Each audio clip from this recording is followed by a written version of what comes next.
안녕하십니까. 여러분의 저녁 시간에 보탬이 되는 뉴스 플러스입니다. 프로야구 포스트시즌 사상 처음 일시 정지, 서스펜디드 게임이 선언된 한국 시리즈 1차전이 오늘 또 비로 연기됐습니다. 사상 최초로 1,000만 관중을 돌파한 프로야구 열기 속에 31년 만에 격돌하는 삼성과 기아, 사자와 호랑이의 맞대결에서 누가 웃게 될지 잠시 뒤 이슈 플러스에서 짚어보겠습니다. 먼저 오늘의 주요 뉴스부터 정리해드립니다.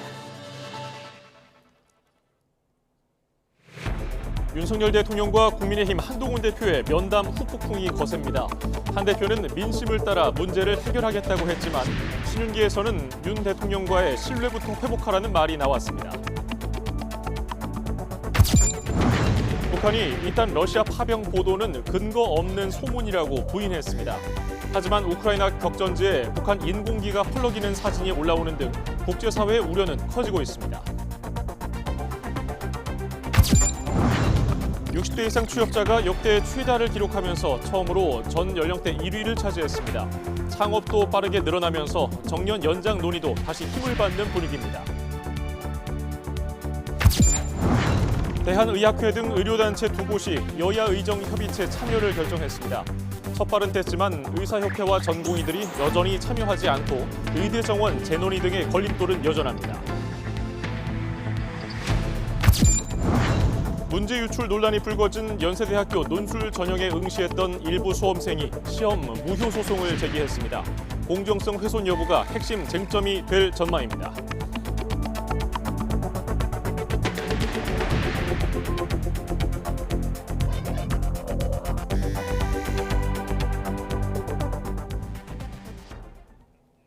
윤석열 대통령이 어제 한동훈 대표와의 면담에서 김건희 여사와 관련된 인적 쇄신 요구에 구체적으로 내용을 정리해달라고 한 걸로 확인됐습니다. 김건희 여사 특검법에 대해서는 헌정 유린이라고 선을 그으며 야권의 정치 공세에 여당이 더 적극적으로 나서달라고 주문하기도 했습니다. 강민경 기자입니다. 윤석열 대통령은 김건희 여사 측근들을 정리하라는 한동훈 대표의 요구에 누가 어떤 잘못을 했는지 구체적으로 비서실장과 정무수석에게 내용을 전해달라고 답했습니다. 한 대표가 면담에서 이른바 김 여사 라인이라며 8명을 일일이 거론한 걸로 알려졌지만 윤 대통령은 충분하지 않다고 판단한 걸로 해석됩니다. 윤 대통령은 김 여사를 둘러싼 한 대표의 다른 요구, 즉 활동 자제와 의혹 규명에 대해서도 일일이 설명했습니다. 먼저 김 여사는 전직 영부인 관례에 비춰 활동을 자제하고 있지만 그래도 과하다니 더 줄이려 한다고 설명했습니다. 명태균 씨 등 김 여사를 둘러싼 의혹에 대해서는 막연하게 이야기하지 말고 구체화해달라며 의혹만으론 수사할 수 없다고 강조했습니다.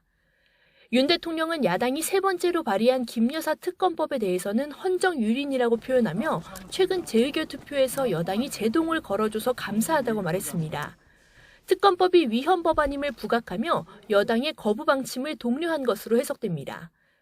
비슷한 맥락에서 윤 대통령은 최근 김건희 여사 공격 수위를 대폭 높인 야권에 대해 여당의 맞대응을 주문하기도 했습니다. 어처구니 없는 의혹에 대한 대통령실의 입장이 나오면 당도 나서서 같이 싸워달라며 전날 김 여사에 대한 야당의 동행명령을 비판했습니다. 민주당이 헌정사상 처음으로 대통령 부인에게 동행명령을 독단적으로 처리한 것은 의회 일당 독재의 민낯을 또다시 보여주는 행태입니다. 면담 당일 입장 표명을 자제했던 대통령실은 하루 뒤 브리핑을 열고 이 같은 내용을 자세히 설명하며 윤 대통령이 한 대표의 요구에 응답한 부분이 있다고 강조했습니다. 면담 직후 한 대표만 요구사항을 쏟아낸 빈손회담이라는 비판적 보도가 잇따른 데 대한 해명 차원으로 보입니다. 그러나 윤 대통령과 한 대표 모두 각자의 주장을 되풀이하며 당정 화합까지 나아가지 못했다는 게 대체적인 분석인 만큼 윤한 갈등설은 당분간 수그러들지 않을 전망입니다. YTN 강민경입니다. 윤석열 대통령과 한동훈 대표의 면담이 국민의힘 당내 계파 갈등에도 불을 지피는 분위기입니다. 친한계에서는 대통령실의 의전 등을 두고 실망을 넘어 분노하는 분위기마저 감지되는데 친윤계는 한 대표 스스로 신뢰를 회복해야 한다며 시각차를 드러냈습니다. 임성재 기자입니다. 윤석열 대통령과 한동훈 대표의 면담 다음 날 친한계를 중심으로 한 대표가 푸대접을 받았다는 날선 반응들이 쏟아졌습니다. 회동 전 20여 분의 기다림부터 자리 배치 등 의전 방식까지 과연 윤 대통령이 한 대표를 집권 여당의 대표로 인정하는지부터가 의구심이 든다는 겁니다. 윤석열 대통령이 두 팔을 식탁 위에 올려놓고 앉아 계시고, 그다음에 그 비서실장과 그 앞에 이제 우리 한 대표가 뒤통수만 보이는 모습으로, 그러면 마치 그게 무슨 교장 선생님이 학생들 놓고 훈시하는 듯한. 특히 한 대표가 인적 쇄신을 요구한 거로 알려진 인사가 윤 대통령과 한 대표의 산책에 동행하고 대통령실 공식 배포 사진 곳곳에 등장한 건 그 의도가 다분하다는 해석도 나왔습니다. 친윤계는 그러나 성과 없는 회동은 한 대표가 윤 대통령과 신뢰관계를 쌓지 못한 것에서 비롯된 거라고 반박했습니다. 첫 술에 배부를 수는 없는 만큼 한 대표 스스로 신뢰 회복에 적극적으로 나서야 한다는 당부도 같은 맥락으로 읽힙니다. 대통령께서도 한동훈 대표님의 의견을 경청하신 만큼 저는 우리 한동훈 대표님께서도 대통령과의 신뢰 회복을 위해서 조금 노력해 주셨으면 좋겠다. 신뢰 회복 방식은 이른바 김여사 3대 요구처럼 대통령을 공개 압박하는 모양새가 돼선 안 된다는 뼈있는 말도 나왔습니다. 김여사 문제를 필두로 사안마다 시각을 달리해온 친한 친윤 사이 갈등이 이번 회동을 계기로 폭발하는 듯한 기류도 감지됩니다. 윤 대통령과의 80여 분 만남 뒤 곧장 귀가한 한 대표와 달리 추경호 원내대표는 같은 날 대통령과 만찬을 했다는 사실이 알려진 게 도화선이 됐습니다.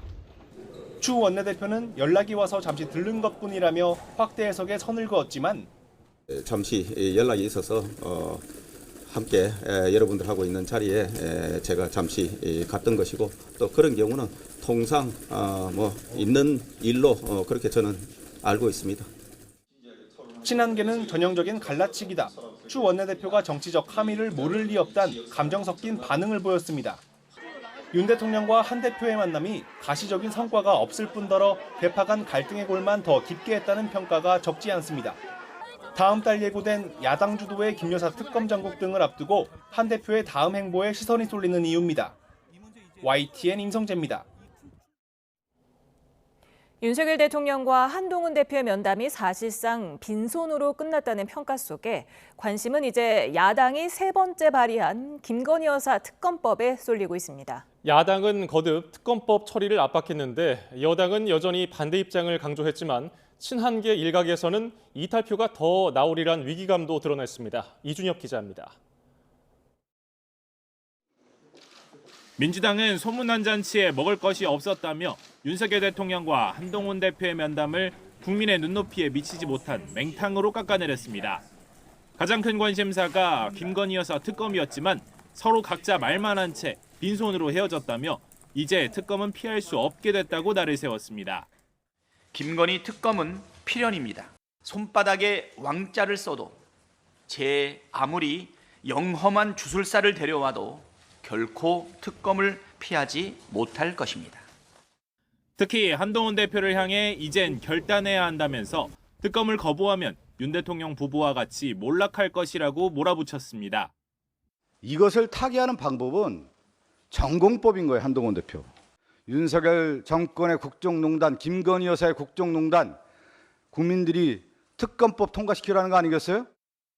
하지만 국민의힘 추경호 원내대표는 김 여사 특검법에 반대 의사를 더욱 분명히 했습니다. 민주당이 발의한 특검법은 반헌법적이고 다른 의원들 생각도 대부분 같다며 단일 대우를 강조했습니다. 대부분의 의원님들이 같은 생각을 갖고 있기 때문에 특검법이 만약에 구체적으로 추진된다면은 우리 의원님들과 힘을 모아서 그런 반헌법적인 특검법은 반드시 막아내겠다. 친한계 인사들 역시 민주당의 이관계엔 휘말리지 않을 거란 입장이지만 일각에선 재표결 이탈표를 막을 명분이 사라지고 있다며 우려를 표했습니다. 민심이 계속 나빠지고 있는 걸 부인할 수 없기 때문에 이것을 대통령실이 너무 안이하게 생각한다면 그러면 정말 굉장히 그 불행한 결과를 낳을 수도 있잖아요. 민주당은 국정감사가 끝나고 다음 달 중순 김 여사 특검법을 곧바로 강행 처리하겠다고 벼르고 있습니다. 대통령이 또다시 거부권을 행사한다면 자칫 재표결 시점과도 맞물릴 수 있는 한동훈 이재명 여야 대표의 2차 회담에도 덩달아 관심이 쏠립니다. YTN 이준엽입니다. 북한군의 러시아 파병이 기정사실화한 가운데 우크라이나 동부 격전지에 인공기가 펄럭이는 모습이 목격됐습니다. 이런 가운데 우리 정부는 북한군 철수를 강력히 촉구하면서 단계적 대응을 강조했는데요. 공격용 무기, 즉 살상 무기 지원 가능성을 언급했습니다. 홍선기 기자가 보도합니다. 우크라이나 동부 격전지 도네츠크에 러시아기와 함께 인공기가 펄럭이는 모습이 선명합니다. 우크라이나 전쟁 상황을 공유하는 친러시아 SNS 계정에 올라온 사진인데 전투원들 행동이 적에게 큰 혼란을 일으켰다고 설명했습니다. 더 자세한 내용은 없었지만 실제 북한군 주둔 가능성보다는 북한군이 있는 것처럼 꾸며서 우크라이나군에 혼란을 줬다는 뜻으로 보입니다. 우리 정보당국은 러시아 동부에 머물고 있는 북한 전투병들이 훈련을 마치는 대로 우크라이나 전장으로 이동할 것으로 보고 있습니다. 정부는 긴급 NSC 상임위 회의를 열고 북한군의 즉각적인 철수를 다시 한번 강력하게 촉구했습니다. 그렇지 않으면 국제사회와 함께 단계적으로 대응할 것이라는 점도 분명하게 밝혔습니다. 정부는 북한의 전투병력 파병에 따른 러북 군사협력의 진전 추이에 따라 단계적인 대응 조치를 실행해 나갈 것입니다. 대통령실 고위 관계자는 단계적 대응 중에는 공격용 무기, 즉 살상 무기 지원도 포함되어 있다는 점을 분명히 했습니다. 정부는 또 우크라이나에 모니터링단을 파견하는 방안도 검토하고 있는 것으로 전해졌습니다. 모니터링단에는 북한군의 전술을 분석하기 위한 군사 요원들과 북한군 포로나 탈영병들에 대한 신문에 참여할 정보 요원이 포함될 것으로 보입니다. 이런 가운데 북한은 자강도 수해 복구 현장을 찾은 김정은 국무위원장의 애민 행보만 전했을 뿐 파병에 대해서는 공식적인 입장을 내놓지 않고 있습니다. YTN 홍선기입니다. 최근 잇따르고 있는 러시아 파병 보도에 대해 북한이 근거 없는 소문이라며 일축했는데요. 우리나라를 비롯한 서방의 우려와 비판의 목소리는 더욱 커지고 있습니다. 권영희 기자가 보도합니다. 북한의 언급은 군축과 국제 안보를 논의하는 유엔 총회 제1위원회에서 나왔습니다. 우크라이나 대표가 북한이 정규군 11,000명을 조만간 러시아에 배치할 것이라고 지적한 데 대한 답변 과정이었습니다. 근거 없는 소문이라는 한마디로 일축했습니다. As for the so-called military cooperation with Russia, my delegation does not feel any need for a comment on such groundless stereotype rumors aimed at smearing the image of the DPRK. 전 세계에 우려를 불러온 러시아 파병 문제에 대한 북한의 사실상 첫 공식 반응입니다. 북한의 이런 반응은 러시아의 태도와 궤를 같이 합니다. 이미 여러 차례 북한 파병설을 부인했던 러시아는 유엔 안전보장이사회에서도 똑같은 입장을 되풀이했습니다. Вместо этого они увлеклись тиражированием разного рода иранских, китайских и корейских страшилок, каждая новая из которых звучит еще нелепее предыдущей. 안보리 이사국인 우리나라는 강도 높게 비판했습니다. 유엔 제재를 무력화하고 러시아로부터 각종 지원을 받으려는 움직임에 대해서도 경고했습니다. It is a blatant attempt to undermine peace and security not only in Europe and in Northeast Asia, but also across the entire globe. 미국도 우려의 입장을 밝혔습니다. If true, this marks a dangerous and highly concerning development and an obvious deepening of the DPRK-Russia military relationship. 가장 큰 우려는 러시아가 파병 대가로 북한의 핵무기 관련 기술을 이전하는 것입니다. 북한의 러시아 파병설을 둘러싼 미국 등 서방의 대응 움직임이 분주해졌습니다. YTN 권영입니다. 북한이 러시아에 파병했다는 한국 정부 발표와 언론 보도에 대해 영국은 푸틴 대통령이 러시아인 총알바지를 모집하기가 어려울수록 북한에 의존하려 하고 있다고 관측했습니다. 바버라 우드워드 유엔 주재 영국 대사는 유엔 안보리 회의에서 북한의 우크라이나 전쟁 개입이 증가하고 있다는 보도에 깊은 우려를 표명한다며 이런 의견을 밝혔습니다. 그러면서 최근 파병 사태로 북한 지도부가 러시아에 큰 대가를 요구할 것을 확신할 수 있다고 말했습니다. 개그맨 이진호 씨가 인터넷에서 불법 도박을 했다고 자백한 지 8일 만에 경찰에 출석해 3시간가량 조사를 받았습니다. 경찰은 이 씨를 상대로 도박 시기와 규모는 물론 지인들에게 돈을 빌린 과정도 캐물은 것으로 전해졌습니다. 유서연 기자가 보도합니다. 경찰에 출석한 개그맨 이진호 씨는 죄송하다는 말만 반복했습니다. 불법 도박에 빠지게 된 이유는 뭡니까? 죄송합니다. 사기 의혹에 대해서 어떻게 생각하십니까? 피해 연예인들에게 하실 말씀 없으세요? 조사 성실히 잘 받고 오겠습니다. 죄송합니다. 이 씨는 인터넷 불법 도박을 했다고 자백한 뒤 8일 만에 피의자 신분으로 서울 강남경찰서에 출석했습니다. 경찰은 이 씨를 상대로 언제, 어디서 어떤 도박을 했는지 자세히 캐물었습니다. 불법 도박 규모도 관심입니다. 일각에서는 수십억 원에 달한다고 추정합니다. 경찰은 이 씨가 스스로 인정한 불법 도박 외에 추가 혐의가 있는지와 공범 가능성 등에 대해서도 수사를 이어가고 있습니다. 앞서 이 씨는 자신의 SNS에 지난 2020년 인터넷 불법 도박을 시작했다고 인정했습니다. 이 과정에서 거액의 빚을 졌다고도 밝혔습니다. 이진호 씨는 방탄소년단 지민과 이수근 씨 등에게 억대의 돈을 빌렸던 것으로 알려졌습니다. 도박을 하며 여기저기에서 빚을 낸 것도 경찰 수사 대상에 올라 있습니다. 경찰은 앞으로 이진호 씨에게 돈을 빌려준 연예인 등 관련자들에 대한 조사를 이어갈 방침입니다. YTN 유서연입니다.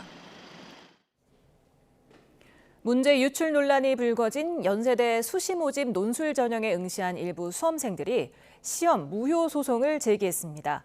연세대 측은 재시험은 없다며 기존 입장을 고수하는 가운데 법정에서는 공정성 훼손이 핵심 쟁점이 될 것으로 보입니다. 김희영 기자가 보도합니다. 연세대 자연계열 논술에 응시한 학생 18명이 시험 무효 확인 소송과 효력정지 가처분 신청을 법원에 접수했습니다. 논술 시험을 무효로 하고 합격자 발표가 예상되는 11월 15일 전에 가처분을 인용해 결과 발표를 막아달라는 겁니다. 시험지가 그렇게 먼저 통제되지 않은 상황에서 돌아다녔으면은 그 시험지가 시험의 성격을 갖출 수 있는지를 사실 잘 모르겠어요. 그걸로 또 합격과 불합격을 나누는 게 과연 맞는가. 이들은 일부 고사장에서 시험지가 미리 배부된 것부터 공정성을 훼손했다고 지적합니다. 20분 동안 한두 문제 정도는 풀 수도 있는 시간이었다. 이렇게 얘기를 하고 이제 그때 본 걸 바탕으로 이제 검색을 하거나 챗 GPT한테 물어본다던가 아니면은 다른 친구들한테 이제 연락을 한다던가. 또 일부 수험생이 문제 유형을 봤다며 인터넷 커뮤니티에 올린 것도 문제라고 말합니다. 만약에 기하나 확률에서 문제가 출제됐다. 이러면은 그거를 접하고 거의 1시간 동안 그 부분을 집중적으로 들여다볼 수 있기 때문에 문제를 풀 때 훨씬 유리한 점이 있다. 연세대 측은 시험지를 미리 배부했지만 휴대전화 전원을 끈 상태로 가방에 넣도록 해 시험지 회수 전까지 문제를 공유할 수 없었다는 입장입니다. 또 문제에 나온 도형을 묘사한 글만으로는 실제 문제를 파악할 수 없다며 공정성을 해치지 않았다고 밝혀왔습니다. 수험생들은 문제 오류를 공지한 시간과 정정한 방식이 고사장마다 달랐던 점도 지적하는데 학교 측은 경찰이 수사하고 있는 만큼 소송에 대한 입장을 밝히기는 어렵다면서도 현재로서는 입시 공정성이 침해된 객관적 사실이 없어 재시험도 고려하지 않는다고 거듭 밝혔습니다. 공정성이 훼손되었다고 한다면 합격자의 유무가 갈릴 정도의 문제였는지, 또 학교 측의 귀책은 어느 정도고 시험 전체 효력을 부인하게 되면 그로 인해 발생할 수 있는 문제들은 어떤 것들이 있을지를 다 따져볼 것 같은데요. 수험생과 학교의 입장이 첨예하게 엇갈리는 가운데 시험의 공정성 훼손을 둘러싼 공방은 법정에서 이어지게 됐습니다. YTN 김희영입니다. 최근 예능 프로그램 흑백 요리사에 출연해 인기를 끌고 있는 백종원 더본코리아 대표를 사칭한 투자 사기가 발생해 경찰이 용의자 추적에 나섰습니다. 용의자는 가짜 공모주 청약 홈페이지를 운영하며 투자자한테 돈을 받은 뒤 잠적한 것으로 알려졌습니다. 또 실제로 백 대표의 회사가 다음 달 코스피 상장을 앞두고 일반 투자자 대상으로 청약을 진행한다는 점을 노려 피해자들의 의심을 피한 것으로 전해졌습니다. 지하철 1호선 부천역에서 사람을 살해하겠다는 글이 인터넷에 올라와 경찰이 수사에 들어갔습니다.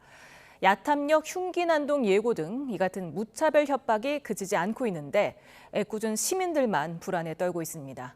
신규혜 기자가 보도합니다. 부천역 광장 앞에 경찰차가 늘어서 있습니다. 제복을 입은 경찰이 긴장감 속에 주위를 살핍니다. 22일 오전 10시 부천역에서 살인을 하겠다는 글이 인터넷에 올라오며 경찰이 단속 활동에 나선 겁니다. 예고한 10시가 조금 지난 시각입니다. 이곳 부천역은 평소와 다름없는 모습인데요. 경찰은 혹시 모를 돌발 상황을 대비해 순찰을 이어가고 있습니다. 담당 경찰서는 물론 시도경찰청의 기동순찰대 인력까지 40여 명이 투입됐습니다. 경찰을 믿어보지만 사대 협박 글이 주는 불안마저 떨치기는 어렵습니다. 출근길에 조금 경찰관들이 많이 서 계시는 거 보고 약간 무슨 일이 있나 싶기도 했었고 시민분들도 약간 불안감을 느끼지 않나라고 생각을 합니다. 경찰은 순찰 활동 강화와 함께 IP 추적을 통해 용의자를 추적하고 있습니다. 지난해 8월부터 전국적으로 이 같은 온라인 살인 예고글을 올렸다 검거된 사람은 300여 명에 이릅니다. 하지만 해외에 서버를 둔 사이트를 이용하는 경우가 많아 수사에 어려움을 겪는 것도 사실입니다. 대부분은 그냥 쓰는 글 같긴 한데 불안감이 많이 조성되긴 하니까 그런 글 올리는 사람들은 좀 잡았으면 좋겠죠. 여기에 치안력이 한쪽으로 쏠리며 자칫 치안 공백이 발생할 수 있다는 우려도 나옵니다. 익명성 뒤에 숨은 범죄 예고에 행정력은 낭비되고 시민 걱정은 높아져만 가고 있습니다. YTN 신규혜입니다. 오는 31일 헬로윈데이를 앞두고 정부가 인파 사고에 대비한 안전관리 대책을 내놨습니다. 2년 전 참사가 발생했던 서울 이태원 일대에는 종합상황실이 꾸려지고 경찰과 소방 등 안전관리 근무자 4천여 명을 배치하기로 했습니다. 차정윤 기자입니다. 정부가 다음 주 헬로윈데이를 앞두고 오는 25일부터 8일 동안 안전관리 특별대책기간을 운영합니다. 우선 연례적으로 많은 인파가 방문하는 전국 27개 지역을 집중적으로 관리하는데 서울 도심과 부산 서면, 대구 동성로 등 12개 지역에는 현장 상황관리관을 파견합니다. 지자체와 경찰, 소방 등 관계기관과 함께 비상대응 체계를 점검하고 인파 해산 때까지 현장을 관리한다는 계획입니다. 정부는 이태원 참사 2주기를 앞두고 국민 안전에 무한한 책임을 느낀다며 각 부처에 각별한 주의를 당부했습니다. 모든 부처는 사고는 예측하지 못한 곳에서 한순간의 방심으로 일어난다는 점을 각별히 유념하고 다가오는 헬로윈데이 등 인파 사고 위험에 철저히 대응해 주시기 바랍니다. 2년 전 참사의 아픔이 남아있는 이태원에는 녹사평역 광장에 합동 상황실이 꾸려집니다. CCTV 관제센터와 연계해 실시간으로 인파를 관리하고 비상 상황에 신속 대응한다는 계획입니다. 특히 올해부터는 이태원역 하차 인원을 기준으로 혼잡 상황에 따라 3단계로 인파 관리 대책이 추진됩니다. 세계 음식 문화거리와 퀴논길 등 이태원역 주변 골목길에서 현장 상황에 맞게 대책이 운영되는데 1단계 주의 단계까지는 자유롭게 통행할 수 있지만 3단계 심각 단계에서는 인파 유입이 전면 차단되고 대로변으로 이동을 유도하게 됩니다. 서울시는 이태원 인근에 지자체 관계자와 경찰, 소방, 교통공사 등 4,100명이 넘는 안전관리 인력을 배치한다는 계획입니다.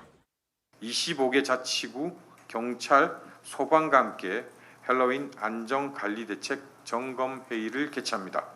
인파 밀집 상황 모니터링과 경찰, 소방 등 관계기관과의 협조, 대응 체계를 강화합니다. 이태원역 차량 교통 관리도 주정차 관리부터 긴급 비상 차량을 위한 전용차로 확보까지 인파 밀집 상황에 맞춰 운영될 예정입니다. YTN 차정은입니다. 현행법상 정년인 60세를 넘겨서도 일하는 취업자 수가 50대를 제치고 모든 연령대에서 1위를 차지했습니다. 관련 통계가 작성된 이후 처음인데요. 인구 고령화로 이 같은 추세가 한동안 계속될 것으로 보입니다. 취재기자 연결합니다. 박교환 기자, 60세 이상 취업자 얼마나 늘어난 겁니까? 네, 지난달 60세 이상 취업자는 1년 전과 비교해 27만 2천 명 증가했습니다. 모두 674만 9천 명으로 관련 통계 작성을 시작한 뒤 역대 최다 기록입니다. 전체 취업자 가운데 60세 이상의 비중도 23.4%로 늘어나 50대를 뛰어넘어 60세 이상이 전 연령대에서 취업자 수로 1위를 차지했습니다. 통계가 작성되기 시작한 지난 1982년 7월 기준 60세 이상 취업자 비중은 6% 정도였습니다. 당시 20대 취업자의 4분의 1 수준이었는데 42년 만에 취업자 비중이 4배 가까이 늘어난 셈입니다.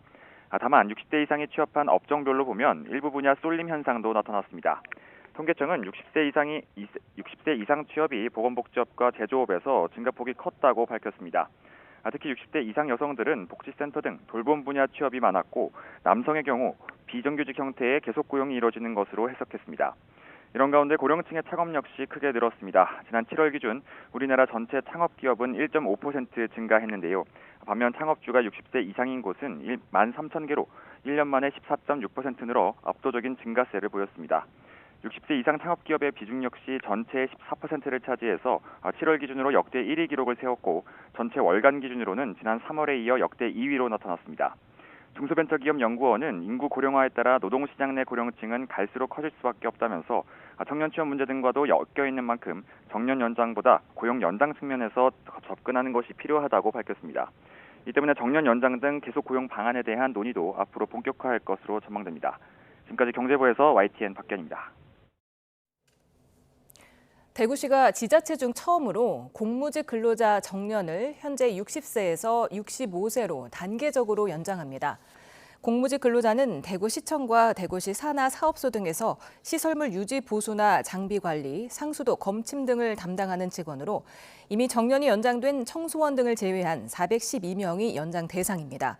대구시는 단순히 퇴직 연령을 늦추는 게 아니라 고령화와 국민연금 개시 연령에 따른 소득 공백을 최소화하려는 조치라고 설명했습니다. 의정 갈등이 8개월째 계속되는 가운데 대한의학회 등 의료계 단체 2곳이 여야 의정 협의체 참여를 결정했습니다. 정치권은 환영의 뜻을 밝혔지만 전공의 또 의대생들은 참여할 의향이 없다고 선을 그은 데다 참여단체도 내년도 의대 정원을 논의 조건으로 삼고 있어 진통이 예상됩니다. 김주영 기자가 보도합니다. 대한의학회와 한국의과대학 의학전문대학원협회가 전격적으로 여야 의정 협의체에 들어가기로 했습니다. 여권을 중심으로 협의체 문제가 떠오른 뒤 주요 의사단체가 참여를 결정한 건 이번이 처음입니다.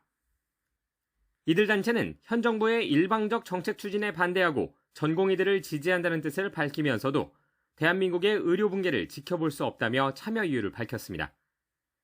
이어 의대생 휴학계 허가 문제는 물론 이미 입시가 시작된 내년도 의대 정원 문제도 협의체에서 논의할 것임을 강조했습니다.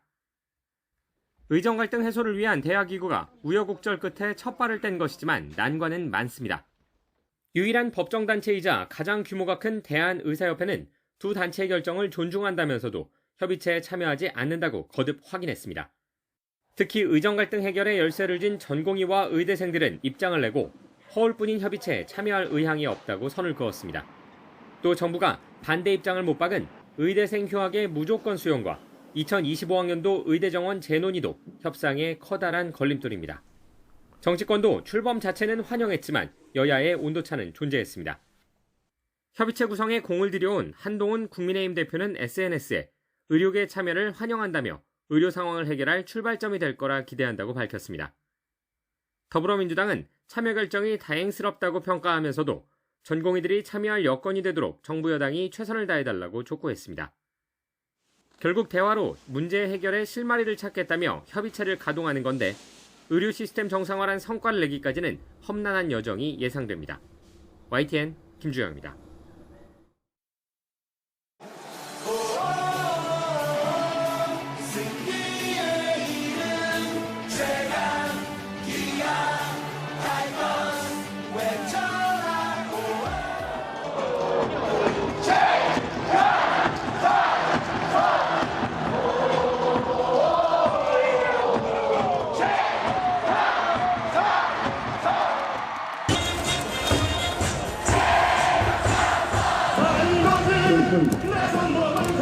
오늘 꼭 1차전부터 우승을 이겼으면 좋겠고 5, 6, 7차전은 없어요. 무조건 4승 무패로 끝났으면 좋겠어요. 저는 한 달 전부터 오늘 휴가를 내고 오늘만 기다렸거든요. 그래서 오늘 무조건 최강 삼성이 이기고 대구로 가겠습니다.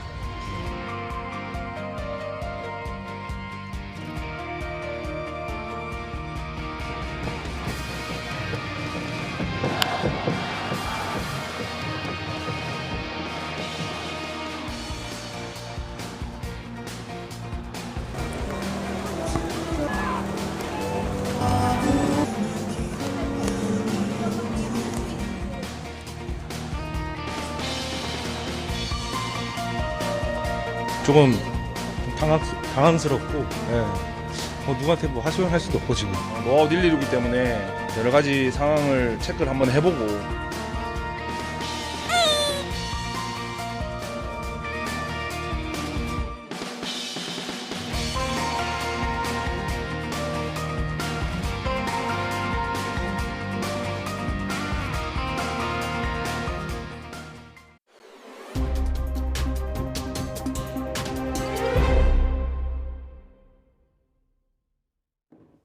전 세계에 사는 한인 경제인들의 큰 잔치, 세계 한인 비즈니스 대회가 오늘 개막했습니다. 지금 전주에서는 오랜 시간 고대했던 세계 한인 비즈니스 대회 행사가 열리고 있는데요. 현장에 YTN 이슈 리포터가 나가 있습니다. 이민재 리포터. 네, 전북 전주에 나와 있습니다. 예, 세계 한인 기업인들이 모이는 큰 행사가 열리고 있다고요? 네, 그렇습니다. 제가 나와 있는 이곳에서는 세계 한인 경제인들이 한자리에 모였습니다. 방금 전에는 개막식이 진행이 됐었는데요. 개막식을 마치고 이 내빈과 경제인들은 길 놀이패에 흥겨운 가락에 앞서서 이렇게 만찬장으로 이동하는 모습이었습니다. 그 모습을 제가 이렇게 덩달아 보고 있다 보니까 흥겨움까지 느껴졌습니다. 세계 한인 비즈니스 대회는 지난 2002년에 처음으로 설립이 됐습니다. 지난 20년간 세계 한상대회 이름으로 개최가 됐었지만 2년 전부터 세계 한인 비즈니스 대회로 명칭을 바꿨는데요. 그만큼 더 풍성한 프로그램들을 만나볼 수 있습니다. 전북의 역량과 전주의 맛과 멋을 담은 이번 대회에서는 재외 동포와 함께 글로벌 비즈니스의 중심으로 주제로 열리는데요. 이번 대회에서는 세계 각국 약 3천여 명의 한인 경제인들이 참여할 것으로 보아서 글로벌 네트워크 형성에 기대가 높습니다. 많은 고용 기회를 접할 수 있는 일자리 페스티벌부터 투자 기회를 제공하는 진입 포럼도 준비되어 있고요. 해외 바이어 100개사를 초청해 도내 기업과 매칭하는 수출 상담에는 대회의 높은 성과를 소망해 볼 수 있습니다. 특히 전주 국제 드론 산업 박람회는 이번 대회와 연계된 주요 행사 중 하나인데요. 드론 산업에 관심이 있는 참가자들이 실질적 비즈니스 기회를 모색할 기회를 제공합니다. 이외에도 고즈넉한 한옥마을에서도 다양한 공연과 프로그램들이 기획돼 있는데요. 전 세계 한상인들이 즐길 수 있는 한옥마을 문화 프로그램은 우리 전통을 세계에 알리는 데 큰 디딤돌이 될 것으로 기대하고 있습니다. 네, 글로벌 경제도시로서의 도약을 앞둔 전북에 귀 기울여 주시기 바랍니다. 지금까지 전북 전주에서 YTN 이민재입니다. 서울시가 시내버스 준공영제 20주년을 맞아 버스 노선과 공공성, 재정을 전면 혁신합니다. 누구나 5분 안에 대중교통을 이용할 수 있게 하고 버스 사업에 뛰어들고 있는 사모펀드 등 민간 자본이 버스 공공성을 해치지 못하도록 재정 지원 제도도 개혁합니다. 김현아 기자입니다. 서울역 앞 버스 정류장. 버스들이 승하차 차례를 기다리며 길게 늘어섰습니다. 버스 전용 차로가 있다지만 100개 넘는 노선이 겹치는 도심에선 속도 내기가 어렵습니다. 게다가 버스 적자가 누적되면서 서울시의 재정 부담도 과도해졌고 최근 사모펀드들이 버스 회사를 인수해 공공성 훼손 우려마저 커지자 서울시가 버스 운영을 전면 혁신하겠다고 밝혔습니다. 먼저 운송 적자분을 전액 보전하던 사후 정산제 대신 다음해 총수입과 총비용을 추정해 미리 차액을 지급하는 사전 확정제를 도입하고 인건비와 연료비 지원에 상한선을 두기로 했습니다.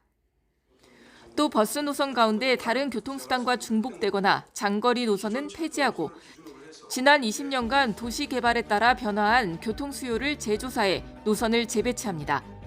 새벽과 심야엔 자율주행 버스를, 고령자가 많거나 사회복지시설 인근 지역엔 수요 응답형 교통수단을 투입합니다. 누구나 5분 내에 대중교통을 이용할 수 있는 시스템을 구축토록 하겠습니다. 복잡했던 시내버스 노선은 간소화하고 장거리나 중복된 노선은 줄이는 한편 자율주행 버스와 2층 버스 등 신개념 맞춤형 버스를 도입해서 아울러 사모펀드 등 민간 자본이 버스 회사를 인수할 경우 사전 심사 제도를 도입하고 외국계 자본과 자산 운용사 진입을 금지하는 내용의 조례를 올해 안에 개정한다고 밝혔습니다. 또 과도한 배당 수익과 회사채 발행, 알짜 자산 매각, 진입 5년 내 재매각 시엔 사실상 버스 운영을 할 수 없도록 강력한 불이익을 줘 먹튀를 막겠다고 강조했습니다. YTN 김현아입니다. 삼성전자가 5만 7천 원대로 마감하며 52주 최저가를 또다시 경신했습니다. 삼성전자 주가는 외국인과 기관의 동반 순매도 속에 2.2% 하락한 5만 7,700원으로 마감했습니다.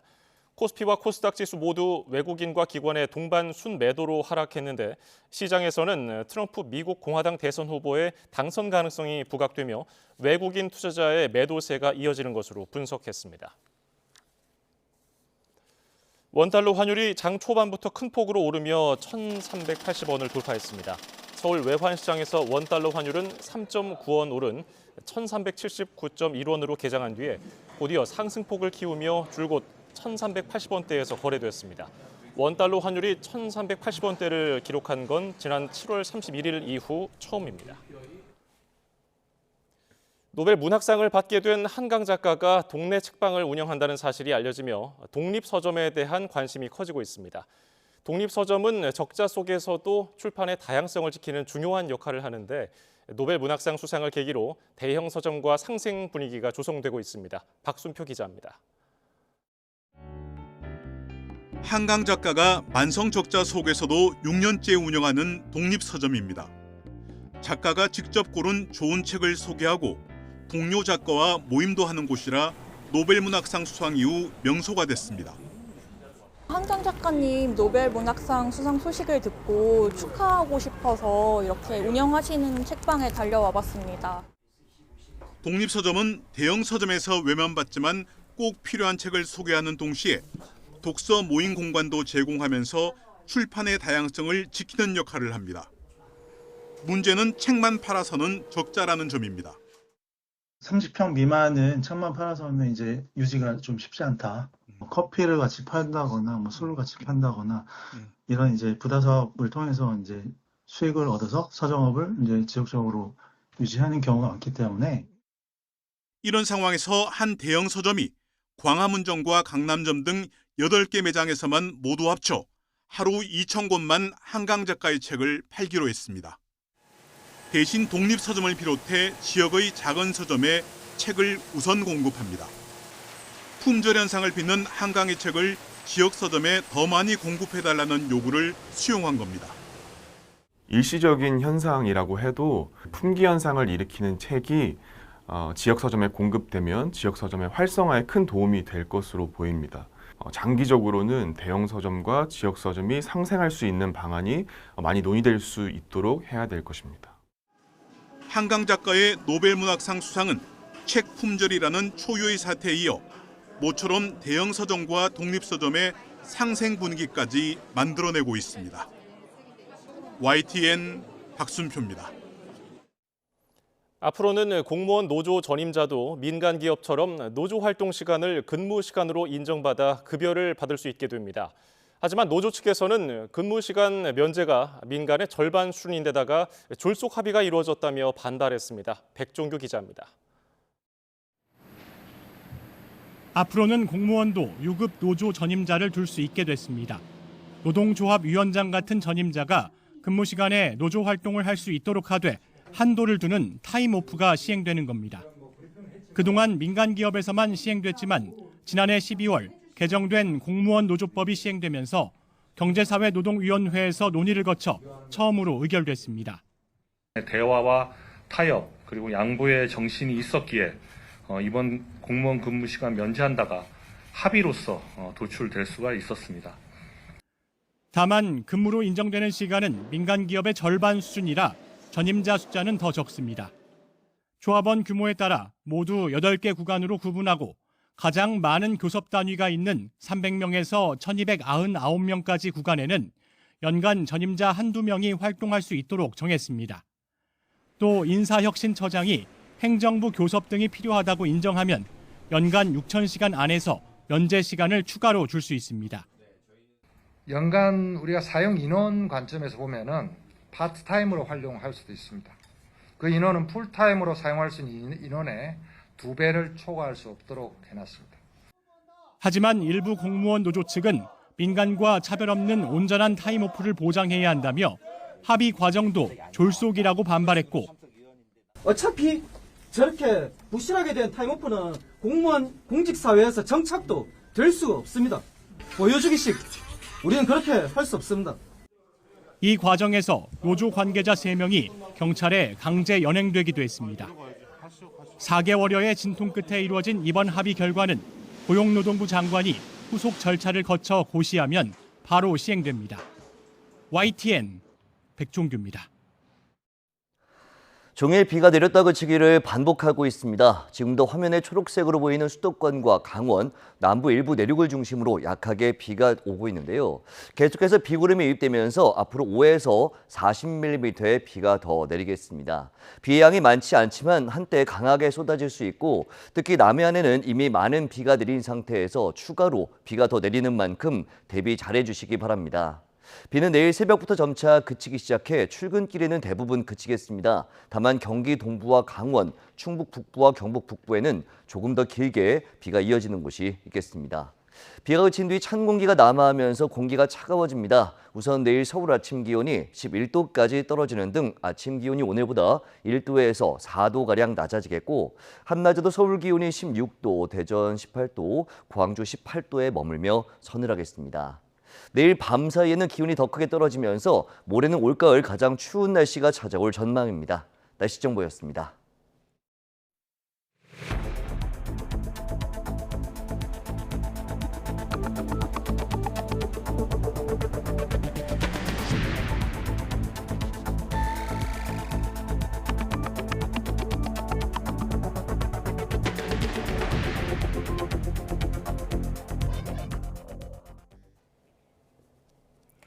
국민의힘 한동훈 대표는 윤 대통령과의 면담 뒤 첫 공개 발언을 통해 오직 국민만 보고 문제를 해결해 나가겠다고 밝혔습니다. 대통령과의 독대라는 승부수가 별다른 성과를 내지 못한 상황에서 한 대표가 선택할 다음 카드에 정치권 시선이 쏠립니다. 박광렬 기자입니다. 이른바 빈손회동 다음 날 한 대표는 지난 재보궐선거에서 각종 악재에도 수성에 성공한 인천 강화를 찾았습니다. 면담 이후 첫 공개 발언에선 국민과 민심을 키워드로 제시하며 쇄신과 변화의 의지를 재차 피력했습니다. 국민만 보고 민심을 따라서 피하지 않고 문제를 해결하겠습니다. 앞서 예정된 일정을 취소하며 오전 내내 숙고 모드에 들어갔던 한 대표.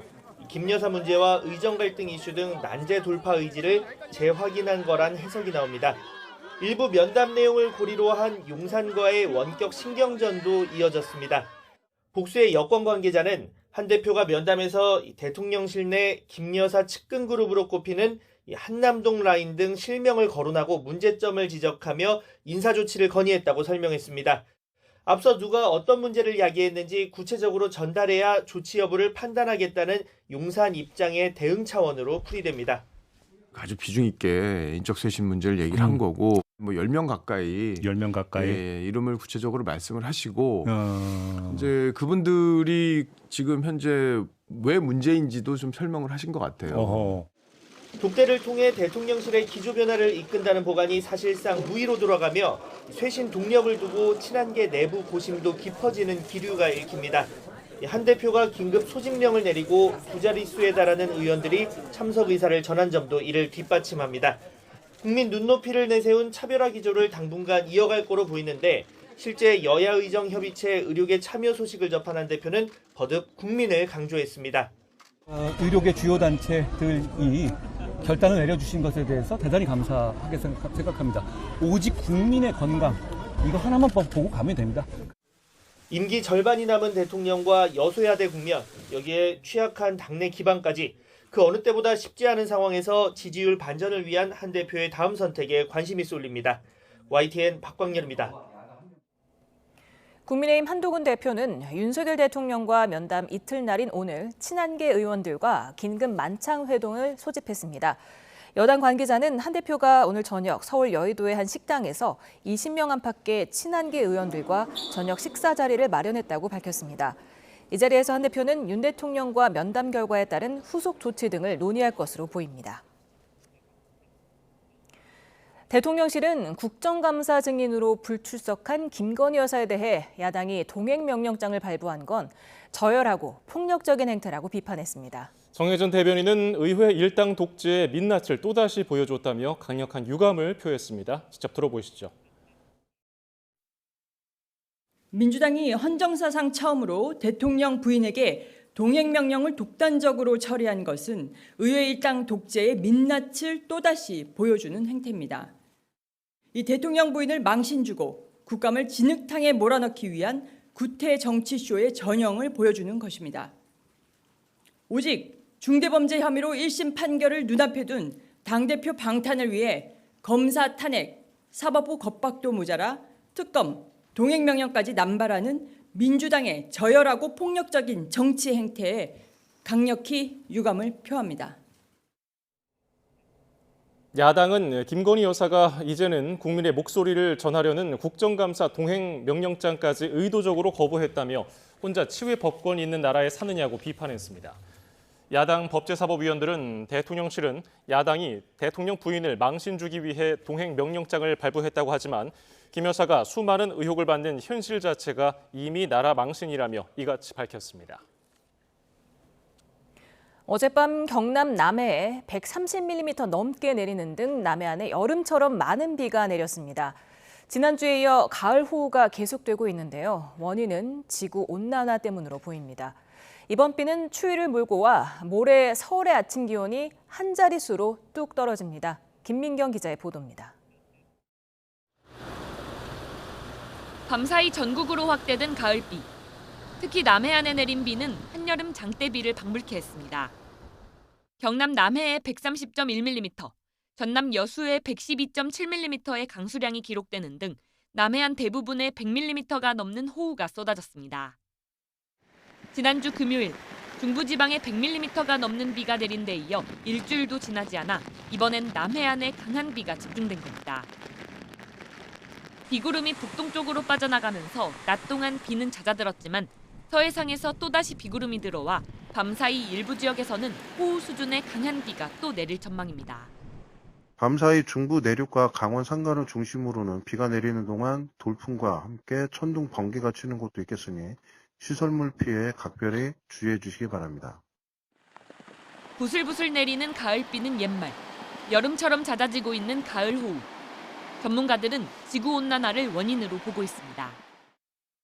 지구의 기온이 높아질수록 대기가 수증기를 담을 수 있는 용량이 커지기 때문입니다. 건조하기 때문에 비의 원료가 이제 적은 때인데 최근 들어서는 12월 달에도 호우특보가 내려지는 수준의 비가 내리거든요. 예. 자, 이렇게 지구 온난화로 기온이 높아지니까 따뜻한 공기 안에 포함할 수 있는 수증기의 양이 많아졌기 때문에 가을과 겨울에도 여름비 못지않은 이런 비가 가을답지 않은 가을비가 그친 뒤에는 북쪽에서 한기가 내려와 전국에 찬바람이 다소 강하게 불고 기온이 뚝 떨어집니다. 서울 아침 기온이 내일은 11도, 모레는 8도까지 낮아지겠습니다. 기상청은 특히 모레 아침 중부 내륙 기온이 5도 안팎까지 떨어지면서 올가을 들어 가장 추울 것으로 내다봤습니다. YTN 김민경입니다. 지진이 났을 때 기상청에서 보내는 지진 재난 문자 소리에 놀란 경험 있으시죠? 너무 자주 울리거나 제때 울리지 않는다는 지적도 많았는데요. 앞으로는 발송 기준을 지진 규모 대신에 실제 흔들림으로 바꾸고 단위도 광역시에서 시군구로 세분화하기로 했습니다. 정혜윤 기자의 보도입니다. 조명과 주방용품이 흔들립니다. 계속 흔들려. 지난 2022년 일본 오이타현 남동쪽 해역에서 규모 6 이상의 강진이 발생하자 부산과 울산 등 영남 해안에서 흔들림이 감지됐습니다. 유리에서 다다다다 소리가 나는 거예요. 침대를 잡고 진짜 누가 심하게 흔들 정도로 이제 진동이 느껴졌거든요. 하지만 국외 지진인데다 재난 문자 발송 기준에 미치지 않아 당시 지역 주민들은 어떤 정보도 없이 불안한 마음으로 밤을 보내야 했습니다. 반대로 지난해 11월 규모 4.0의 경주 지진에서는 지진동이 아닌 이른 새벽부터 울린 지진 재난 문자가 말썽이었습니다. 실제 진도 3 이상의 흔들림이 감지된 곳은 부산과 울산 등 영남 지역이었지만 발빠른 재난 문자가 서울, 경기 등 수도권을 포함한 전국으로 울려 퍼진 겁니다. 정작 피해 가능성이 낮고 지진동이 없었던 수도권에서는 출근길과 등굣길까지 혼동이 빚어졌습니다. 이런 한계를 보완하기 위해 기상청이 오는 28일부터 지진 재난 문자 발송 기준을 규모 기반에서 흔들림, 진도 기준으로 개선하기로 했습니다. 현재는 지역 규모에서 3.5 이상 그리고 해역에서 규모 4.0 이상이면 진도와 상관없이 모두 긴급 재난 문자가 발송되고 있습니다. 앞으로는 최대 예상 진도가 5 이상이면 40데시벨 이상의 알림음을 동반한 긴급 재난 문자로, 그리고 예상 진도가 4 이하이면 안전 안내 문자로 송출하게 됩니다. 기상청은 지진 재난 문자 송출 범위를 기존의 광역시도에서 시군구로 세분화하고 일본 등 국외 지진으로 인한 한반도의 흔들림에도 지진 문자를 송출한다고 밝혔습니다. 특히 지진 조기경보에 의해 전국으로 송출하는 긴급 재난 문자도 기존 규모 4.0 이상에서 규모 5.0 이상으로 조정해 과도한 불안감을 줄이고 효율성을 높인다는 방침입니다. YTN 정혜윤입니다. 2가지 마약을 섞은 혼합 마약을 유통한 노래방 업주와 투약자들이 해경에 붙잡혔습니다. 업주는 베트남 여성으로 외국인 노동자들을 상대로 마약 파티를 제공하며 영업한 걸로 드러났습니다. 박종혁 기자가 보도합니다. 해양경찰이 경남 진주의 한 노래방에 들이닥칩니다. 손님 가운데 한 명이 마약을 투약하고 술을 마시다가 현장에서 체포됐습니다. 통영해양경찰서에서 왔습니다. 우리 지금 압수영장을 집행하러 왔는데 자, 지금 협조를 해주셔야 돼요. 해경이 압수한 이 남성의 휴대전화에선 과거에 마약 파티를 열었던 동영상 증거도 나옵니다. 해당 노래방 업주는 귀화한 베트남 여성. 외국인 노동자가 주 고객인데 마약 파티 예약을 받기도 한 것으로 확인됐습니다. 예약 손님이 오면 업소 문을 잠그고 도주 경로와 마약 은닉 장소까지 제공했습니다. 외국인 해양 종사 선원들을 상대로 마약을 판매한다는 첩보를 입수하고 사건에 착수하여 단순 매수 투약 사범 검거를 시작으로 특히 2가지 성분이 혼합된 마약을 유통한 것으로 드러났습니다. 필로폰보다 환각 작용이 3배나 강한 엑스터시와 동물용 마취제, 케타민을 섞은 겁니다. 이번에는 한 개의 알약에 엑스터시 케타민 2종류의 성분이 검출된 새로운 형태입니다. 해경은 검거한 7명 가운데 4명을 구속했습니다. 또 이 업소를 이용한 투약자가 더 있는 것으로 보고 수사를 확대하고 있습니다. YTN 박종혁입니다. 경찰이 36주 낙태 의혹과 관련해 수술을 집도한 의사와 산부인과 원장에 대해 구속영장을 신청했습니다. 서울경찰청 형사기동대는 살인 혐의가 있는 집도의와 병원장에 대해서 지난주 구속영장을 신청했다고 밝혔습니다. 주식이 상장되면 서너 배의 수익을 볼 수 있다며 수십억대 투자금을 가로챈 일당이 경찰에 붙잡혔습니다. 이들은 주식 리딩방을 통해 상장 가능성이 없는 비상장 주식을 홍보하고 액면가보다 최대 300배 비싼 가격에 판 것으로 조사됐습니다. 윤흥성 기자가 보도합니다. 경찰 수사관들이 사무실을 급습합니다. 돈 뭉치에 돈 세는 기계까지 있는 이곳은 텔레마케팅 조직이 사용하던 곳입니다. 이들은 주식 커뮤니티 등에서 고수익을 보장한다거나 주식 손해를 복구해주겠다며 피해자들을 유인해 SNS 주식 리딩방에 초대했습니다. 포토샵으로 조작한 수익률 사진이나 실제 유망한 기업의 비상장 주식을 소량 제공하며 신뢰를 쌓은 뒤 특정 회사 주식이 상장될 거라며 투자를 유도했습니다. 이 회사가 특허를 냈다는 등의 홍보성 기사와 각종 사업계획서 등을 공유하며 상장되면 서너 배 수익을 볼 수 있다고 강조했습니다. 그리고 액면가 100원의 비상장 주식을 최대 300배 부풀린 가격에 팔았습니다. 이런 식으로 피해자 286명으로부터 55억 원을 받아 챙겼습니다. 하지만 경찰은 이들이 상장 가능성이 없는 주식으로 피해자들을 속인 것으로 보고 있습니다. 또 경영난을 겪던 회사 대표가 주식 브로커로부터 소개받은 텔레마케팅 조직을 통해 주식을 유통하고 수익금을 나눠 가진 것으로 파악했습니다. 피해자들은 적게는 20만 원에서 많게는 5억 원 넘게 투자한 것으로 조사됐는데 돈을 건넨 뒤 실제 주식을 받자 범행을 의심하지 못한 것으로 전해졌습니다. 상장 준비하는 것들은 그 상장 거래소에 확인해보면 다 확인이 가능합니다. 그렇기 때문에 좀 혹시 뭐 비상장 주식 이런 거. 경찰은 비상장 회사 대표와 주식 브로커, 텔레마케팅 조직의 대표 등 5명을 사기 등의 혐의로 구속했습니다.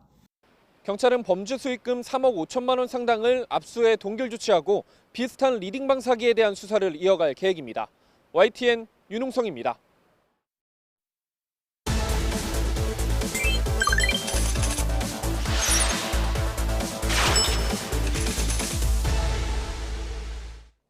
뉴스플러스 오늘의 경제 픽입니다. 한국토지주택공사 LH에서 주택뿐 아니라 상가도 제공한다는 사실 알고 계십니까? LH 장기 임대주택 단지에 있는 근린 생활시설을 주변 시세보다 저렴하게 길게는 10년까지 제공을 하는데요. LH는 올해 전국적으로 300호 넘게 공급하는 목표를 세웠습니다. 특히 청년이나 경력 단절 여성에게는 시세의 절반, 또 소상공인들에게는 시세의 80% 수준으로 공급해서 가격 경쟁력이 좋다는 평가를 받습니다. 게다가 LH 임대주택 단지 내에 입주하기 때문에 입주민이라는 배후 수요가 많다는 장점이 있습니다. 하지만 이런 장점에도 수도권 희망상가 공급 유찰이 이어지고 있습니다. 최근에 경기 화성, 태안, 또 비봉, 부천 영상과 시흥 장현 희망상가는 재공급에도 불구하고 유찰이 되고요.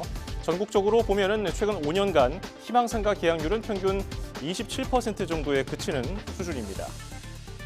서울 주요 지역 번화가도 명동을 제외하면은 상가 공실률이 2자릿수를 기록하고 있습니다. 공실률이 커지면서 경매 시장에 나오는 상가 매물도 늘고 있습니다. 최도희 기자가 현장을 둘러봤습니다. 코로나19 팬데믹 당시 크게 위축됐던 서울 명동 상권. 평일 오전인데도 외국인 관광객들로 북적입니다. 이에 따른 공실률 회복세를 보여주듯 겉보기엔 임대 문의 현수막도 눈에 잘 띄지 않지만 속내는 다릅니다. 상인들은 매출이 이전만 못하다고 입을 모읍니다. 많이들 입점되어서 상점분들이 많이 들어오시긴 하셨지만 실제로 고물가 시대다 보니까 유입되는 고객님들에 비해서는 저희가 매출 상승을 기대하기는 좀 어려운 것 같아요. 비슷한 시각 청춘의 상징 신촌 지역은 상대적으로 한산한 모습입니다. 실제로 이 지역 소규모 상가 공실률은 공실률이 한 자릿수로 떨어진 명동 등 다른 지역보다 높은 18%대를 기록했습니다. 대로변인데도 임대문의 현수막이 붙어 있거나 이렇게 통째로 비어 있는 건물을 쉽게 확인할 수 있습니다. 없어요, 사람이. 아예. 그래서 이제 어떻게 해야 되나, 접어야 되나, 말아야 되나 지금 그런 생각 중이거든요. 그래서 지금 가게들도 엄청 빈 곳 많으니까 더 안 되는 거예요. 다른 지역도 사정은 비슷한데 서울 지역 주요 6대 상권 가운데 명동을 제외하곤 공실률이 모두 2자릿수이며 특히 가로수길을 포함한 강남권은 더욱 심한 모습입니다. 고물가와 고금리 여파로 소상공인들이 임대료를 감당하기 어려운 데다 온라인 중심의 소비 트렌드 변화가 공실률 증가에 한몫한 것으로 보입니다. 실제로 지난 2분기 전국의 소규모 상가 공실률은 2015년 관련 통계 집계 이후 가장 높은 수준. 이에 따라 경매로 나오는 상가 매물은 늘고 있지만 낙찰받으려는 수요가 줄면서 매물도 빠르게 쌓이고 있습니다. 실제로 지난달 수도권 상가 낙찰률은 20%에도 못 미쳤고 서울 상가 낙찰률은 15%대로 그보다 더 낮았습니다.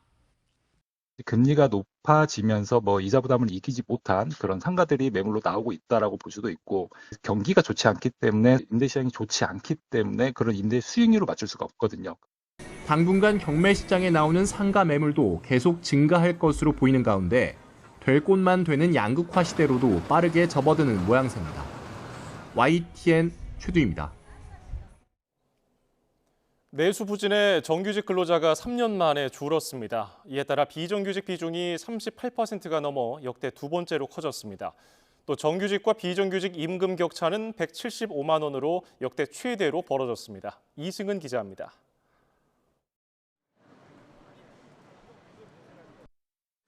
1,368만 5천 명으로 1년 전보다 14만 7천 명 줄었습니다. 정규직 근로자가 감소한 건 2021년 이후 3년 만입니다. 내수 부진의 영향으로 보입니다. 제조업 부문하고 건설업, 도소매업이나 숙박음식업 등에서 정규직이 좀 큰 폭으로 감소했습니다. 제조업의 경우에는 정규직 규모가 좀 감소하는 반면에 비정규직이 60세 이상 남성들을 중심으로 해서 좀 증가하는 모습들이 좀 있었습니다. 반면 비정규직 근로자는 1년 전보다 33만 7천 명 늘었습니다. 여성과 60세 이상, 청년과 서비스업을 중심으로 시간제 근로자가 늘었기 때문입니다. 그 결과 임금 근로자 2,200여만 명 가운데 비정규직은 845만 9천 명으로 38.2%를 차지했습니다. 비중이 1년 전보다 1.2%포인트 증가하면서 역대 두 번째로 커졌습니다. 비정규직 월평균 임금은 처음 200만 원을 넘었습니다.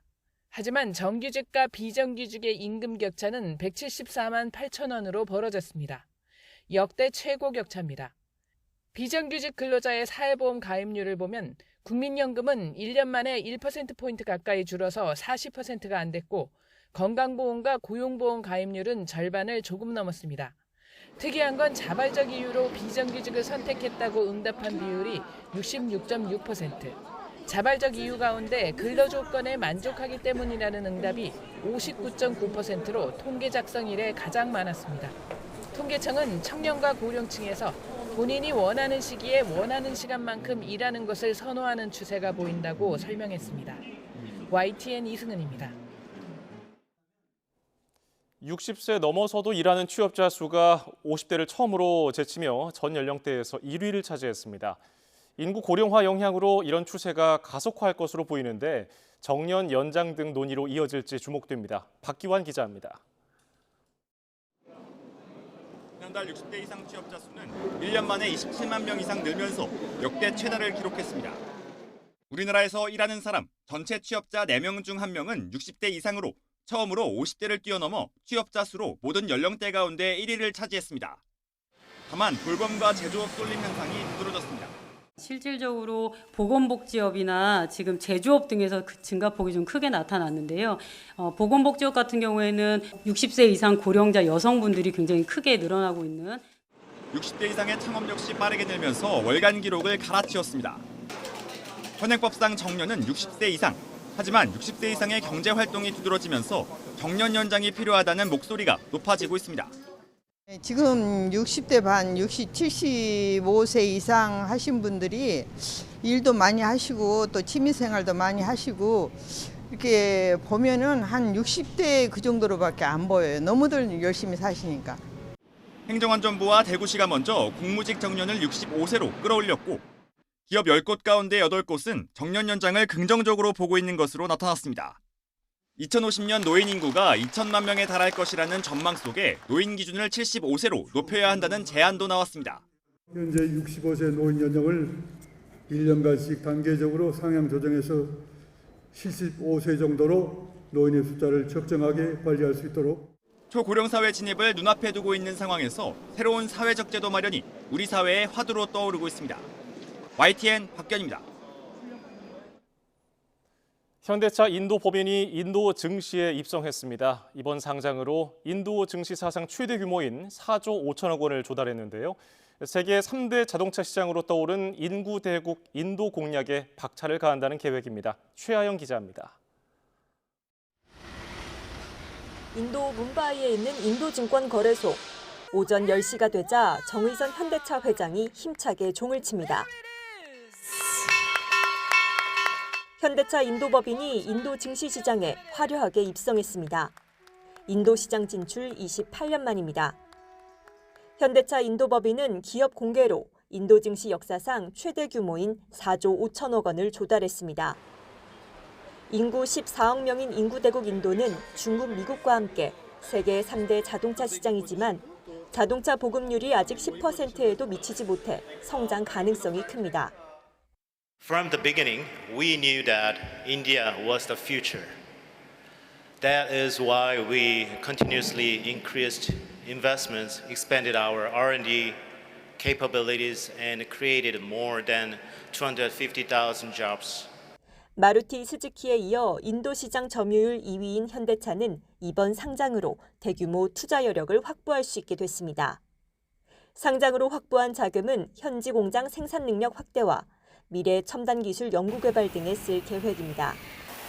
나아가 인도를 동남아시아와 중남미 등 신흥시장 진출을 위한 전략적 수출 허브로 육성할 방침입니다. YTN 최아영입니다.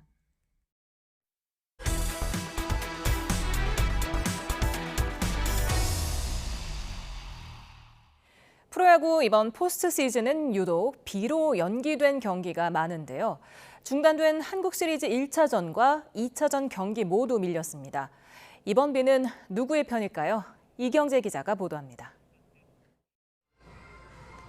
밤새 내린 비 때문에 내야를 덮은 방수포 위로 물이 고였습니다.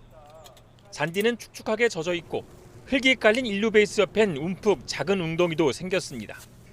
한국야구위원회 KBO는 이런 경기장 사정에 비 예보까지 고려해 연기된 1차전 잔여 경기와 2차전을 모두 하루 미뤘습니다. 포스트시즌 사상 최초 서스펜디드에 더해 하루 휴식이 가져다줄 변수에 두 팀 사령탑들도 셈법이 복잡해졌습니다. 잘 던지던 원태인은 5회까지밖에 쓰지 못해 아쉬워했던 삼성은 악재가 호재로 바뀌었습니다. 원태인이 나흘을 쉴 수 있어 4차전 선발에 이어 욕심낸다면 마지막 7차전까지 등판이 가능한 시나리오가 생겼습니다. 하루라도 더 쉴 수 있는 그런 상황이 만들어졌기 때문에 그거는 분명히 저희한테는 좋은 그런 환경을 제공한다고 생각을 해서 좀 기분 좋게 생각하고 있고, 그리고 뭐 1차전, 4차전, 7차전 다 던질 수 있도록 저는 열심히 준비하고 있을 거니까. 무릎 부상에서 회복하고 있는 구자욱의 출전 가능성도 조금 더 커졌습니다. 1차전에서 안 좋았던 흐름을 끊어 경기 중단을 반겼던 기아는 2차전 연기엔 유불리가 없다는 입장입니다. 하지만 기아 역시 1차전 선발 내일을 4차전에도 쓸 수 있는 여유가 생겼고 4차전 선발감이었던 윤영철과 김도현 등을 미리 불펜으로 쓸 카드도 쥐었습니다.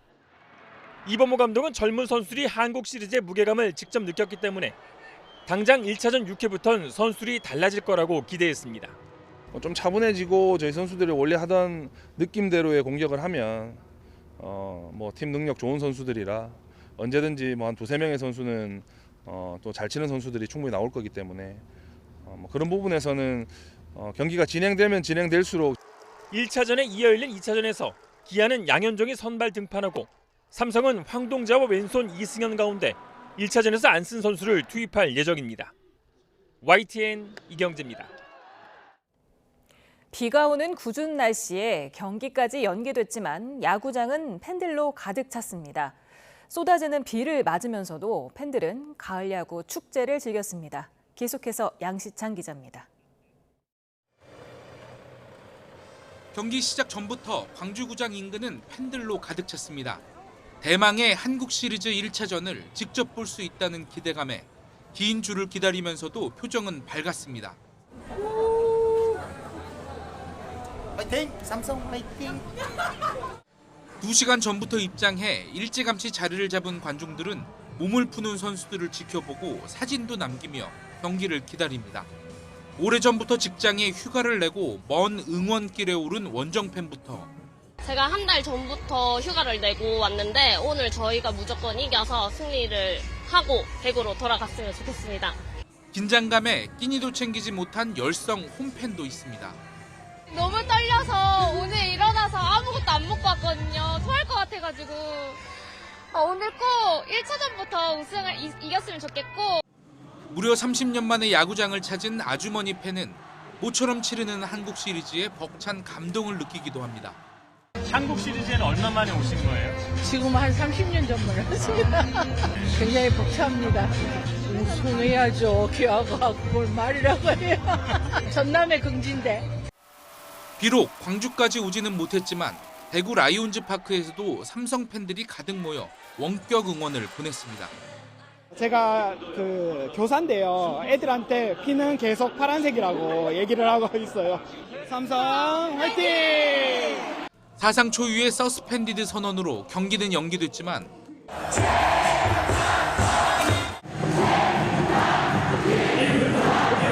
쏟아지는 비에도 아랑곳하지 않고 열띤 응원을 보내고 있는 열성 팬들은 한국 시리즈를 더욱 뜨겁게 달구고 있습니다.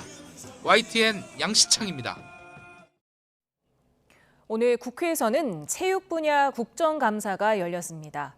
3년임 도전이 유력한 이기흥 대한체육회장을 향해 의원들의 질의가 집중됐는데요. 방만한 경영과 정치 개입 문제가 화두에 올랐습니다. 조은지 기자입니다. 증인으로 채택된 정몽규 축구협회장이 해외 출장을 이유로 자리를 비운 국감장에선 단연 이기흥 체육회장이 주인공이었습니다. 체육회의 방만한 경영과 부실한 회계관리가 먼저 도마 위에 올랐습니다. 올해 1월 열린 2시간짜리 체육인 대회는 12억짜리 문체부 성토대회라는 비판을 들었고 파리올림픽 기간 현지 코리아하우스는 특정 업체와 유착됐다는 눈총을 받았습니다. 수사를 해야 될 정도로 문제가 있는 그 예산 집행이 지금 적지 않은 것 같은데 13,000명씩이나 불러서 체육인 대회를 하는 거 이게 적절합니까? 지인들 올림픽 데려가면서 또 몇 억씩 쓰고 하루에 1억씩 드는 이 코리아하우스 운영과 이 회사의 일감 몰아주기가 전혀 무관한 것인가? 굉장히 당황스러운데 아마 네. 직원들이 그 단가라든지 뭐 이런 것들이 여러 가지가 고려가 됐을 거라고 저는 생각을 합니다. 진실 공방도 벌어졌습니다. 최근 감사원과 총리실 등에서 전방위 감사를 받는 체육회가 국제올림픽위원회 IOC를 방패막이 삼아 정부와 국민을 겁박한다는 지적이 나왔습니다. IOC 얘기를 하셨는데 IOC의 누구로부터 지금 이런 상황에 대해서 국내 상황에 대해서 의구심을 가지고 주시하고 있다라고 얘기를 들으셨는데 제가 그 문을 묻는 겁니다. 통화하셨어요? 예, 만나서도 얘기가 있었습니다. 만나서도 얘기하셨어요? 예. 통역 누가 했습니까? 제가 합니다. 직접 하셨어요? 예. 지난 2017년부터 통합체육회를 이끈 재선 이기흥 회장이 반대 세력을 억누르며 무소불위 권력을 행사했다는 주장도 나왔습니다. 지난 시절에 있었던 국정농단 대통령 탄핵까지 언급하면서 이런 일들 체육인들의 말을 무시하면 이 현재의 대통령도 어떻게 되느냐는 그런 발언들도 두 차례나 하시고요. 굉장히 그 안에서의 모습은 이 체육 대통령 그 이상의 모습을 보여왔습니다. 여야 한 목소리로 이기흥 회장을 향한 비판 수위를 높이는 상황에서 목요일 종합감사에서는 유인촌 문체부 장관과 정몽규 축구협회장도 출석해 더욱 날선 현안 질의가 이어질 걸로 보입니다. YTN 조은지입니다. 9.19 군사합의 이후 남북이 최전방 감시 초소 GP를 각각 10개씩 폭파한 뒤에 부실 검증 논란이 일었지만 관련 문건이 비밀로 분류돼서 확인할 수 없었습니다. 거의 6년 만에 비밀이 해제됐는데 당시 문건을 봤더니 불능화를 확인했다는 발표와는 사뭇 달랐습니다. 김문경 기자입니다. 지난 2018년 12월 남북은 9.19 군사합의에 따라 10개씩의 GP를 폭파한 뒤 상호 검증에 나섰습니다. 오늘 보니까 올 때 보니까 길도 깨끗하게 정리하는 거 보니까 우리 북측에서 굉장히 준비를 많이 했다는 느낌을 받았습니다. 지하부에 대해서 확인될 거를 확인할 수는 없는 거네 일단. 뭐 여기서 저 들어가십시오. 뭐 고개로 뜨지 갔으면 뜨지고. 상호 검증 이후 국방부는 언론 브리핑에서 북한 GP는 완전히 파괴됐으며 불능화를 확인했다고 밝혔습니다. 지하 시설은 출입구 부분과 감시소, 총항구 연결 부위가 폭파되거나 매몰되어 있음을 확인하였습니다. 하지만 거의 6년간 비밀로 붙여있다 해제된 당시 문건을 보면 지하 시설까지 완파했던 우리와는 사뭇 달랐습니다. 지상 시설은 완전 폭파돼 철거됐지만 지하 시설은 북한이 존재하지 않는다고 주장해 식별이 제한됐다고 적시했습니다. 사격이나 감시를 위한 총안구도 불능화가 추정뿐이었고 일부는 북측이 접근을 막거나 거부해 의구심 해소에 제한적이었다고 보고했습니다. 그래서 저는 이 GP 불능화 파괴 문제는 지난 정부의 이른바 가짜 평화시효에 의해서 우리 엄청난 안보 공백은 물론이고 예산 낭비까지 초래된 사례라고 생각합니다. 6년이 지난 지금 북한은 9.19 군사합의 파기를 선언하고 GP 복구를 완료했으며 우리 군도 막대한 예산을 들여 복구 작업을 벌이고 있습니다. YTN 김문경입니다. 한반도와 가까운 보하이만을 비롯한 중국의 해안 지역 여러 곳에서 바닷물이 육지로 넘쳤습니다. 달이 지구에서 가장 가까웠던 슈퍼문의 영향으로 밀물 수위가 높아졌던 게 주요 원인으로 꼽힙니다. 베이징 강정규 특파원입니다. 파도가 방파제를 넘어 무트로 넘쳐 흐릅니다. 항만에선 작업자들과 차량이 서둘러 대피합니다. 미처 빠져나오지 못한 굴착기 한 대는 망망대해에 갇혀 오도 가도 못합니다.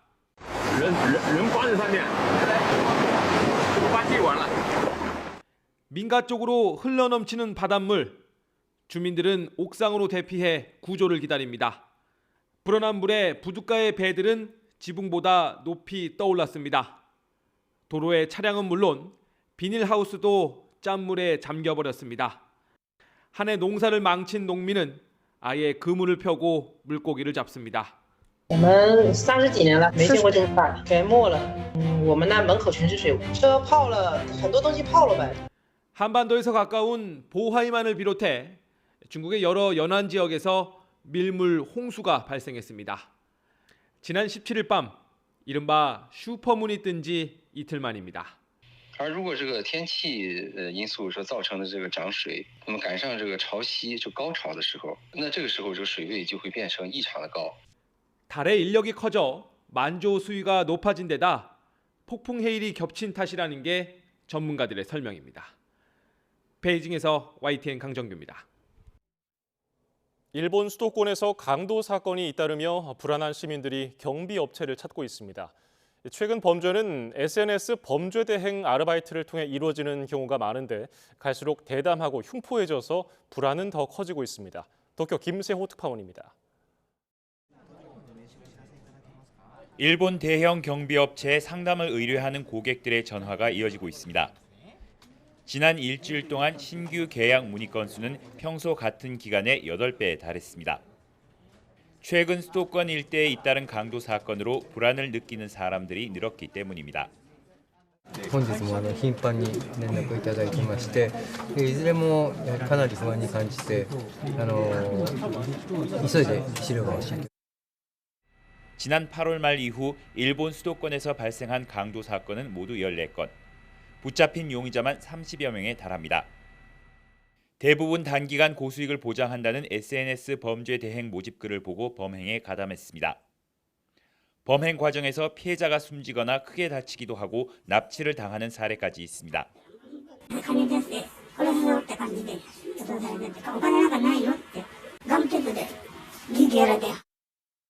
메신저로 범행을 지시하는 주범에게 개인정보를 넘긴 용의자들은 가족들에 대한 보복 등이 두려워 발을 뺄 수 없었습니다. 断ってくれて家族に被害をね被った方がまだまし。 범행 직전 붙잡힌 용의자 가운데는 14살 중학생도 있습니다.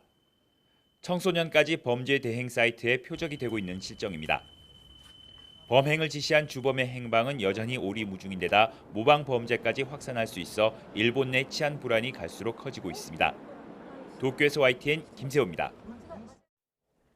지난 7월 인천국제공항에서 배우 변우석 씨를 과잉 경호에 논란을 빚은 사설경호업체 대표와 경호원이 검찰에 넘겨졌습니다.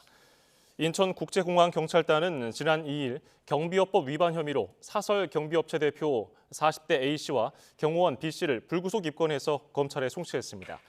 A씨 등은 지난 7월 12일 인천공항에서 출국하는 변 씨를 경호하는 과정에서 다른 승객에게 플래시를 비추거나 항공권을 검사하는 등 경비 업무를 벗어난 행위를 한 혐의를 받고 있습니다.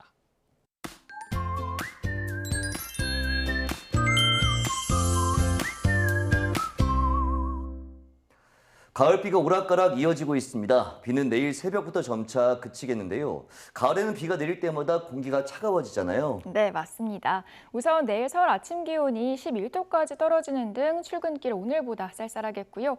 한낮에도 서울 기온이 16도에 머무는 등 서늘함이 감돌겠습니다. 여기에 찬바람이 더해지면서 쌀쌀하게 느껴지는 분도 있겠습니다. 종일 보온에 신경 써주시기 바랍니다. 앞으로 예상되는 비의 양은 5에서 40mm로 많지 않겠습니다. 하지만 한때 다소 강하게 쏟아지는 곳이 있겠고요. 남해안에는 이미 많은 비가 내린 만큼 피해 없도록 유의해 주셔야겠습니다. 내일 오후부터는 하늘이 점차 맑아지겠지만 초속 20m 안팎으로 바람이 강하게 불겠습니다. 강풍 피해에도 대비해 주시기 바랍니다. 모레는 서울 아침 기온이 8도까지 떨어지는 등 올가을 들어서 가장 추운 날씨가 찾아오겠습니다. 공기가 점점 차가워지고 일교차도 크게 벌어지면서 눈이 가렵거나 뻑뻑하게 느껴지는 분들도 있을 텐데요. 달걀을 먹으면 시력을 보호하고 눈병을 예방할 수 있습니다. 그리고 당근도 좋은데요. 눈의 모세혈관과 수분증을 강화하는 효과가 있고요. 또 녹색 잎채소와 제철인 귤도 눈 건강에 도움이 되니까요. 틈틈이 챙겨 드시기 바랍니다. 날씨 캔버스의 김수연, 고은재였습니다. 오늘 저희가 준비한 뉴스 플러스는 여기까지입니다. 잠시 뒤 뉴스퀘어 저녁 8시 뉴스가 방송됩니다. 고맙습니다.